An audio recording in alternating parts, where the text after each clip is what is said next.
Hello students, मैं हूं सत्यम sir और आप देख रहे हैं सत्यम एजुकेशन इंस्टीट्यूट। जैसा कि हम लोग पढ़ रहे थे मैट्रिक्स व्यू, इसमें हमारा टॉपिक चलता था types of matrix. Types of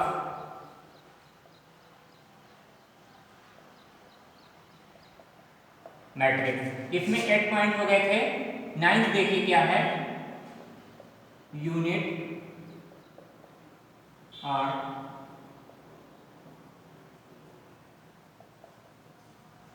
identical matrix. इकाई आव्यूह, इसको रिप्रेजेंट करते हैं आई से। तो ये क्या होता है देखते हैं। जैसा कोई भी ऐसा आव्यूह जिसके विकर्ण में 1, कोई भी आव्यूह जिसके विकर्ण में 1 हो तथा शेष अवयव 0 हो, ऐसा कोई भी मैट्रिक्स जिसके विकर्ण में 1 हो तथा शेष अवयव 0 हो आइडेंटिकल मैट्रिक्स कहलाता है। इसको आई से रिप्रेजेंट करते हैं। अब देखिए इसका ऑर्डर क्या है, कोटि क्या है इसकी। ऑर्डर होता है पंक्ति गुणे स्तंभ। पंक्तियां कितनी हैं 1 2 3, स्तंभ कितने हैं 1 2 3। ये 3/3 का आव्यूह है तो इसको हम I3 लिख सकते हैं। इसके पश्चात देखते हैं नेक्स्ट शून्य आव्यूह।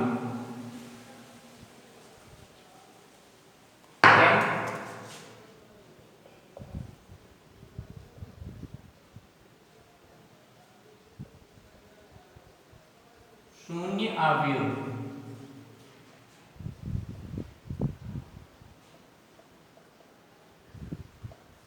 शून्य आव्यूह क्या होता है, ऐसा आव्यूह, ऐसा मैट्रिक्स जिसके सभी अवयव 0 हो।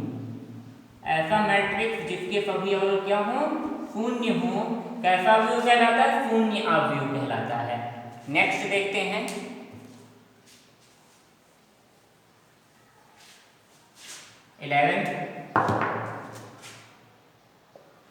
उप आव्यूह सब मैट्रिक्स। उप आव्यूह होता है इसको बोलते हैं सब मैट्रिक्स। ये क्या होता है देखिए, कोई भी आव्यूह जैसा आपका दे दिया जाता है, एग्जांपल देखते हैं। जैसे एक आव्यूह आपका ए है 1 2 3 5 8 6 9 5 2। अब इसी से इसके कुछ पंक्तियों तथा स्तंभों को छोड़ दिया जाए। जैसे हम B1 का आव्यूह लेते हैं, इसके ये इस पंक्ति तथा इस स्तंभ को छोड़ देते हैं, इस पंक्ति तथा स्तंभ को छोड़ देते हैं तो क्या बच जाएगा 8 6 5 2। तो ये B जो होगा A का उप आव्यूह कहलाएगा। तो ऐसा आव्यूह जिसमें कुछ पंक्तियों तथा स्तंभों को छोड़ दिया जाता है अथवा निकाल दिया जाता है तो वह आव्यूह उप आव्यूह कहलाता है। नेक्स्ट देखते हैं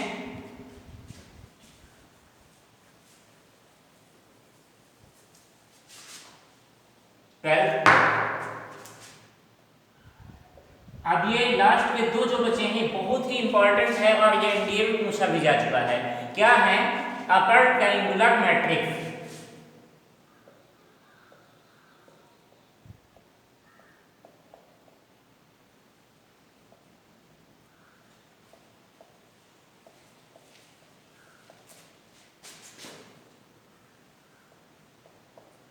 ऊपरी त्रिभुजीय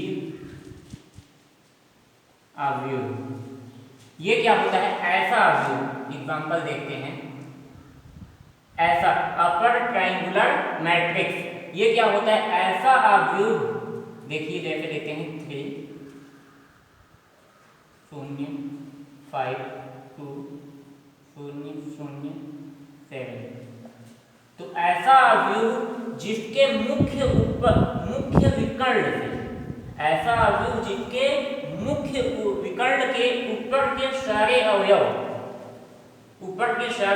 हों तथा नीचे के शेष अवयव 0 हों अपर ट्रायंगुलर मैट्रिक्स कहलाता है। ऐसा आव्यूह जिसके मुख्य विकर्ण से ऊपर के सारे अवयव हों तथा नीचे के अवयव 0 हों अपर ट्रायंगुलर मैट्रिक्स कहलाता है। अब देखिए ट्रायंगल बनाता है ये ऐसे, ये अवयव मिलके एक ट्रायंगुलर बनाते हैं, वो भी ऊपर ऊपर की तरफ, तो क्या कहलाएगा? Upper triangular matrix. और ये इसी को हम किए देते हैं, ऊपर के सारे अवयव यदि शून्य हो जाएं, मुख्य विकर्ण से ऊपर के सारे अवयव यदि शून्य हो जाएं और नीचे के अवयव कुछ भी हों, तो ये कहलाएगा लोअर ट्रायंगुलर मैट्रिक्स। क्या कहलाएगा? लोअर ट्रायंगुलर मैट्रिक्स, निम्न त्रिभुजीय आव्यूह। ये कहलाएगा निम्न त्रिभुजीय आव्यूह। यदि किसी भी आव्यूह के मुख्य विकर्ण के ऊपर के अवयव शून्य ना होकर नीचे के शेष अवयव शून्य हो, तो वह कहलाएगा अपर ट्रायंगुलर मैट्रिक्स। यदि ऊपर के अवयव शून्य हो तथा नीचे के शून्य ना हो, तो कहलाएगा निम्न त्रिभुजीय आव्यूह। नेक्स्ट देखते हैं।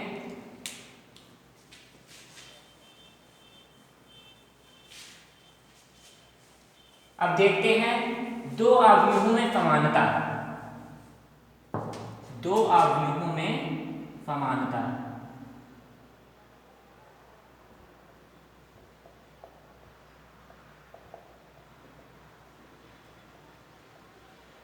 इक्वालिटी ऑफ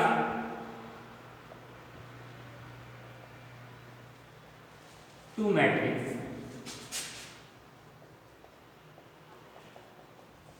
दो आव्यूहों में समानता क्या हो, कैसे होती है? जैसा कि हमारा कोई आव्यूह एक है ए इज इक्वल टू है ए आई जे के रूप में, दूसरा आव्यूह हो जाएगा बी, ये क्या है? बी आई जे के फॉर्म में। ठीक है, ये तभी एक दूसरे के इक्वल होंगे जब इनके ऑर्डर, इनकी कोटियां समान होंगी। फर्स्ट ऑफ ऑल इन दोनों आव्यूहों की क्या समान होनी चाहिए? कोटि समान होनी चाहिए, कोटि समान होनी चाहिए। सबसे पहली बात, इन दोनों आव्यूहों की कोटि समान होनी चाहिए, अर्थात जितनी पंक्तियां इस आव्यूह में हो उतनी ही पंक्तियां इस आव्यूह में हो, तथा जितने स्तंभ इस आव्यूह में हो उतने ही स्तंभ इस आव्यूह में हो। नेक्स्ट, संगत अवयव समान होने चाहिए। क्या होने चाहिए? संगत अवयव भी समान होने चाहिए, अर्थात इस आव्यूह में जो अवयव हों वही सेम अवयव इस आव्यूह में भी होने चाहिए। जैसे संगत अवयव समान,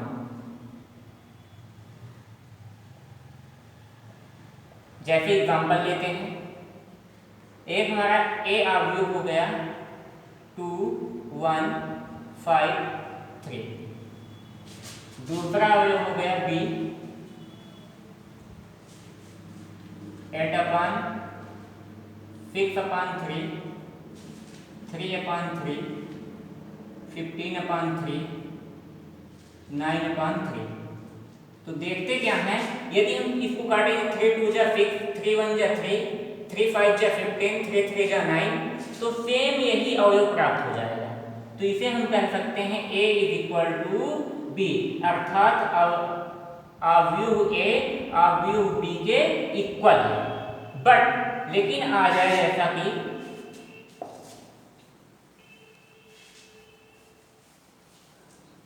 यदि अब आपका आ जाता है दूसरा a इज इक्वल टू 1 5 3 7 एवं b इज इक्वल टू 2 8 3 1। अब देखिए आप कहेंगे कोटियां समान हैं, कोटि कैसे? इसमें पंक्तियां 1 2 हैं, इसमें भी पंक्तियां 2 हैं, अब स्तंभ 1 2 हैं, इसमें भी स्तंभ 1 2 हैं, लेकिन संगत अवयव समान नहीं। यहाँ 1 है, यहाँ 2 है, 5 है, 8 है, 3 है, 3 है, बट 7 1। अतः ये इसे a does not equal to b बोलेंगे, ये कभी दोनों समान नहीं होंगे। नेक्स्ट चलिए देखते हैं, आई होप समझ में आता होगा आप लोगों को।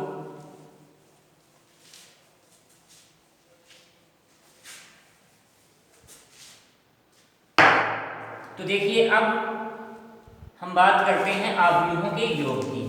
आव्यूहों का योग, एडिशन ऑफ मैट्रिक्स।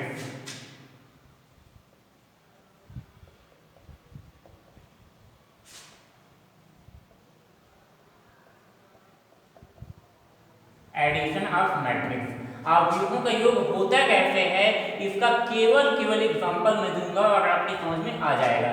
जैसे देखते हैं example, a is equal to आ गया 2 5 7 9, b इज इक्वल टू है 1 3 5 2। अब हमको निकालना है a प्लस b, दोनों को योग करना है। तो हम क्या करेंगे, इसका पहली पंक्ति का पहला अवयव क्या है 2, तो इसका b का भी पहली पंक्ति का पहला अवयव कितना है 1, तो 2 प्लस 1 कितना हो जाएगा 3। दूसरी पंक्ति का दूसरा अवयव कितना है 5, इसमें दूसरी पंक्ति का दूसरा अवयव कितना, पहली पंक्ति का दूसरा अवयव 3, 5 प्लस 3 कितना हो जाएगा 8। दूसरी पंक्ति का पहला अवयव 7, दूसरी पंक्ति का पहला अवयव 5, 7 प्लस 5 इज इक्वल टू 12। दूसरी पंक्ति का दूसरा अवयव 9, दूसरी पंक्ति का दूसरा अवयव 2, तो 9 प्लस 2 इज इक्वल टू 11। तो ये होता है हमारा योग, अर्थात सेम अवयवों को योग कर देंगे, बस वही क्या निकल आएगा योग। अब देखते हैं next,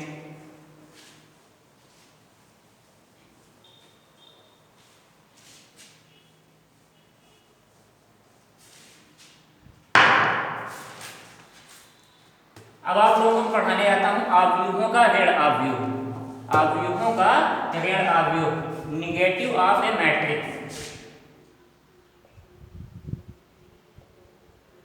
negative of A matrix. अवयवों का ऋण अवयव क्या होता है, आपको दे दिया जाता है, जैसे ए एक अवयव दे दिया गया 2 5 3 6। अब इसका पूछता है ऋण अवयव क्या होगा, तो ऋण अवयव क्या होता है, किसी भी अवयव का, किसी भी अवयव का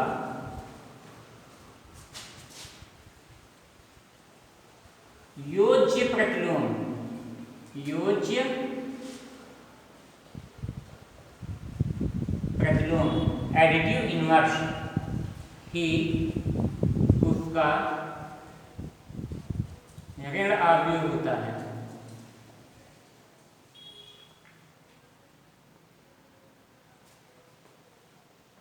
तो ध्यान दीजिए, किसी भी अवयव का योज्य प्रतिलोम ही उसका ऋण अवयव होता है। तो ध्यान दीजिए, जैसे एक अवयव ये है तो इसका योज्य प्रतिलोम क्या होगा, माइनस का मल्टीप्लाई करा दिया जाएगा, तो क्या हो जाएगा माइनस ए। जब माइनस का गुणा कराएंगे इस पे, तो यहाँ प्लस है तो प्लस माइनस -2, प्लस माइनस -5, 3 है तो -3, 6 है -6। नेक्स्ट देखते हैं एग्जांपल,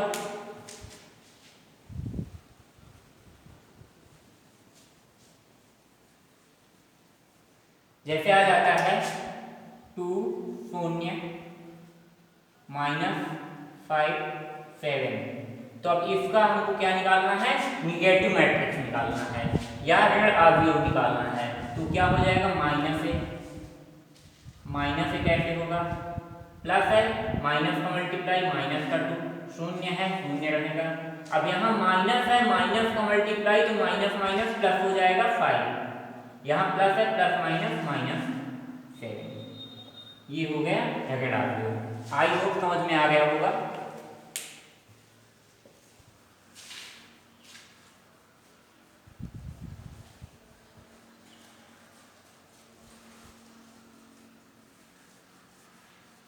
अब देखते हैं अवयवों का अंतर।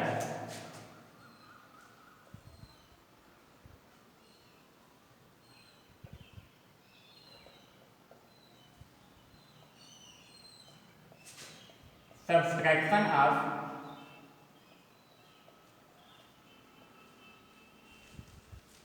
मैट्रिक्स। अवयवों का अंतर क्या होता है, एग्जांपल देखते हैं। जैसे कोई अवयव आ जाता है a इज इक्वल टू 9 8 2 1, दूसरा b इज इक्वल टू आ जाता है 2 7 5 1। अब हमको निकालना है a माइनस b, तो क्या होगा ए के प्रत्येक अवयव से बी के प्रत्येक अवयव को घटा देंगे। यहाँ 9 है, पहली पंक्ति का पहला स्तंभ 9 है, यहाँ पहली पंक्ति का पहला स्तंभ 2 है, तो 9 माइनस 2 कितना हो जाएगा? 9 से 2 घटाएंगे कितना आ जाएगा? 7। यहाँ पहली पंक्ति का दूसरा अवयव 8 है, यहाँ पहली पंक्ति का दूसरा अवयव 7 है, तो 8 माइनस 7, 8 से 7 घटाएंगे कितना आ जाएगा? 1। दूसरी पंक्ति का पहला अवयव है 2, दूसरी पंक्ति का पहला अवयव है 5, तो 2 से माइनस का 5 घटाएंगे तो कितना आ जाएगा? -3। दूसरी पंक्ति का दूसरा अवयव 1 है, दूसरी पंक्ति का दूसरा अवयव 1 है, तो 1 माइनस 1 कितना आ जाएगा? 0 आ जाएगा। ये हो गया a माइनस बी। यदि हमसे पूछ कहता है b माइनस a, तो b माइनस a कैसे निकालेंगे? इसमें से इसको घटाएंगे, अर्थात b के पहली पंक्ति के पहले अवयव से दूसरी a के पहली पंक्ति के पहले अवयव को घटाएंगे। 2 माइनस 9 तो कितना आ जाएगा? -7। अब यहाँ 7 से 8 घटाएंगे कितना आ जाएगा? -1। यहाँ 5 से 2 घटाएंगे कितना आ जाएगा? 3। 1 से 1 घटाएंगे कितना आ जाएगा? 0। तो देखते क्या है, यहाँ जहाँ जहाँ पॉजिटिव प्लस है, यहाँ वहाँ निगेटिव है, तो a माइनस बी, b माइनस ए के जस्ट जो एडिटिव इनवर्स होता है। चलिए देखते हैं नेक्स्ट।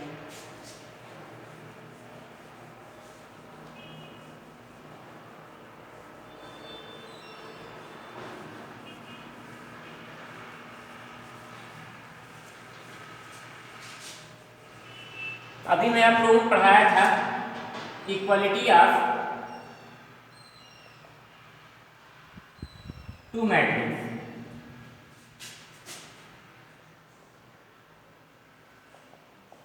टू मैट्रिक्स, दो आव्यूहों में समानता, तो यहाँ 3 कर लेते हैं। 3 या केवल इक्वालिटी ऑफ मैट्रिक्स करते हैं, आव्यूहों में समानता। मान लेते हैं लेट ए, बी तथा सी 3 आव्यूह हैं। ए, बी तथा सी 3 आव्यूह हैं। जब ये 3 आव्यूह होंगे, देखिए बहुत ही इंपॉर्टेंट चीज यहाँ बताने जाता हूँ। जब मान लेते हैं ए, बी व सी 3 क्या है? आव्यूह, तो first condition if A is equal to B, जब यदि ए इक्वल हो किसके? बी के, तथा बी इक्वल हो ए के, ए इक्वल हो बी के तथा बी इक्वल हो ए के, देन तब ये क्या होगा? सममित होगा। क्या होगा? सममित, symmetry.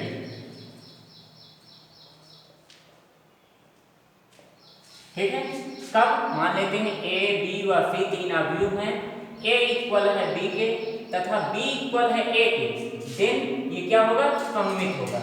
Second condition, if A equal होगा ए के, यदि ए के ही इक्वल है तो ये क्या होगा? स्वतुल्यता होगा, देन ये होगा स्वतुल्यता।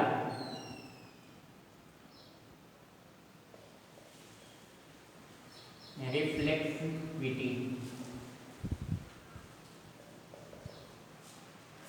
इसके बाद रिफ्लेक्सिविटी। ठीक है।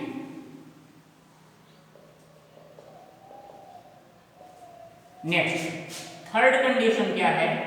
If A is equal to B, B is equal to C and A is equal to C. ध्यान दीजिए, ए इक्वल हो बी के, बी इक्वल हो सी के तथा ए इक्वल हो सी के। ध्यान दीजिए, ए इक्वल हो बी के, बी इक्वल हो सी के तथा ए इक्वल हो सी के, ए इक्वल हो सी के। ध्यान दीजिए, ए इक्वल हो बी के, बी इक्वल हो सी के एवं ए इक्वल हो सी के, तब यह होगा संक्रामक। क्या होगा? संक्रामक। इसे बोलते हैं ट्रांसिटिविटी।